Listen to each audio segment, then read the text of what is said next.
First hardcore show was the Nihilistics. CBGB's, had to be 1979, maybe 1980. We played a phenomenal fucking set. People booing, throwing garbage. Unbelievable, you know? And afterwards, Hilly came up to us. Great, we want you back.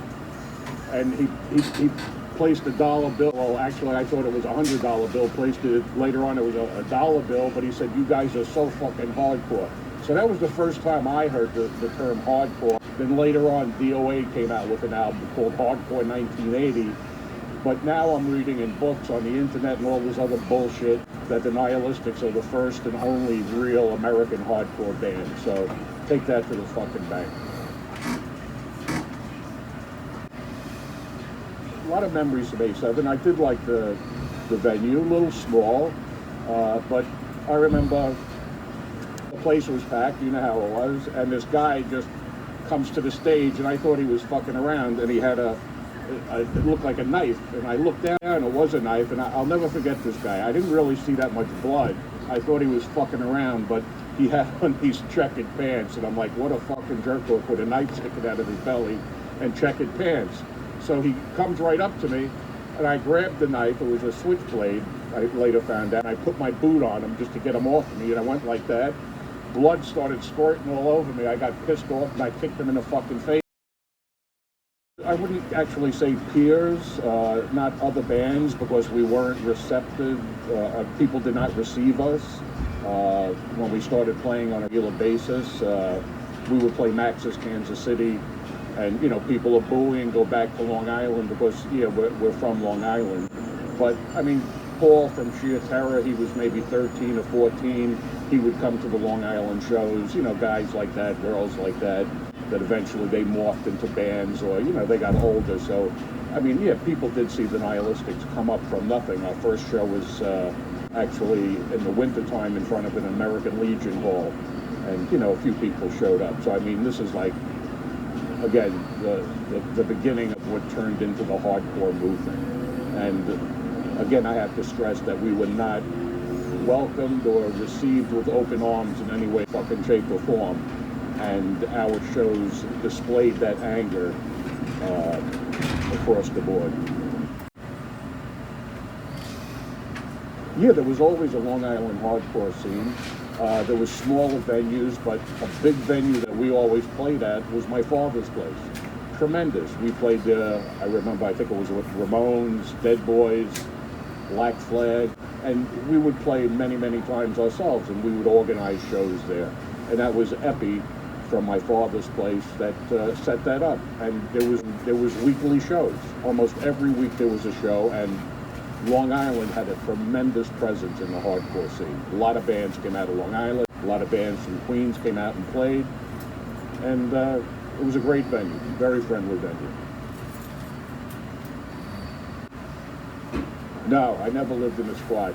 I would never live in a fucking squad. Because every member of the Nihilistics, no matter how fucked up we are, or how fucked up we are perceived to be, we always had a work ethic, a working class ethic. We came from a working class, or we're responsible fucking people. Again, define responsible, look at me.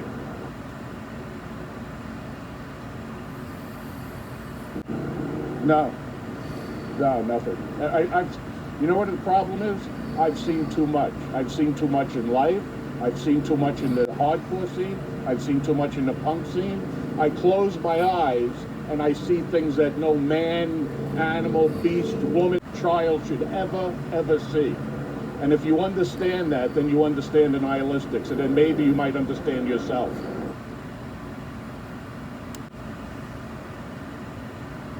You know, I always go back to Jimmy Gestapo, because I remember Jimmy when he was like 13, 14.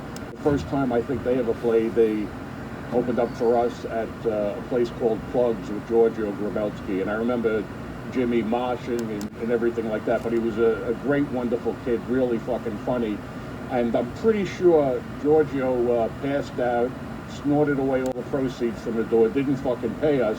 I think Jimmy helped me roll Giorgio off of this antique couch, and I put it on the roof of the van, and I ended up taking that home for fucking payment. I'm pretty sure that was Jimmy, but Jimmy I always loved to this day. I'd rather take a straight edge across their throats. I mean, you know, granted, again, punk, hardcore, whatever it morphed into, heavy metal influences, all of this shit. Everything splintered. Everything was so fucking divisive. Used to have good shows, rockabilly bands, this kind of band, you know, hardcore bands, punk bands. Then this straight edge shit came out, a bunch of fucking jocks. You know, bullshit. Real bullshit. Did I understand it back then? Not really. Do I understand it now? Yes. And since I understand it now, it makes me fucking loathe them even fucking more. Loathe them. This preaching, this bullshit. Minor Threat, Ian McKay. I don't give a monkey's fuck about any of these people. I live my fucking life the way I want to fucking live it. That's fucking punk. That's a hardcore fucking ethic. I don't need anyone dictating to me or fucking preaching to me. If I want that, I'll go to a fucking church. Well, you know, it was always good doing shows. I mean, enjoyment. I don't think I have the mechanism to enjoy anything in life or love anything in life or like anything in life, but it was good playing with crowds, false prophets, Reagan Youth, occasionally the Misfits, but I don't even, Misfits fall into the category of bad brains. Bullshit garbage, in my fucking opinion. Especially Jerry Only, you fucking wanker. But again, all of the bands, anyone that got up there and fucking tried, fucking gave it a little bit of fucking effort to keep the scene going, I enjoyed playing with. There was some kind of, I wouldn't even go as far as calling it camaraderie back then, but we all stood for some common cause at least, you know? Whether it was punk, hardcore, the scene, it was good. I enjoyed all those old fucking bands. Absolutely not. I don't know any new bands. I don't know any new bands. I don't want to know any new bands. No, but it's good to see, on a serious note, hardcore, punk, whatever the fuck you want to call it, to go on forever and ever until the end of this filthy fucking godforsaken world.